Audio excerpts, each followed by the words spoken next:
Nation, welcome to the Duza Bear Digest for Tuesday, July 20th, 2021. Most of these digests are prepared almost a week in advance, so when one of them goes off on the subject of overpopulation and how humans displacing nature is the start of an imbalance that leads to Calgary being flooded despite being in the mountains, or most of Florida disappearing once the oceans rise, it's freaky. So when one of these is shot 5 days before it's posted, but visible a couple of days after a news event it speaks directly about, well, I don't know, say when a town in BC disappears in a flash firestorm, or Barrie, Ontario is hit by a tornado, or whole sections of northern Europe have flash floods causing billions of damage and killing hundreds. Well, the timing isn't just freaky, it's a bit disturbing. I'm not randomly coming up with topics. Many of these are ideas I've been thinking about most of my life, so it shouldn't be a surprise when I nail it. And while I'm not right about everything, and have obviously made many mistakes, unlike most of Canadian media or nearly every opposition policy, it's not from laziness. I do a lot of research before I tell you something. It might be laced with opinion, and being these are essays, there's obviously an editorial angle, but I've got way more than two sources behind each tidbit. And unlike, say, Pierre Poilievre claiming Canada's debt is like a credit card or a loonie, I actually understand what I'm talking about before presenting it. I'm not an expert, not by any means, but between intellectual contacts with some people who are, and regular rating of the trash bin of a political policy wonk, I play one on TV. So even if you disagree with what you hear here,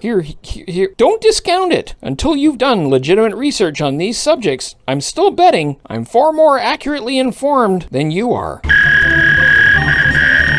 On this day in 1592, Japanese forces led by Toyotomi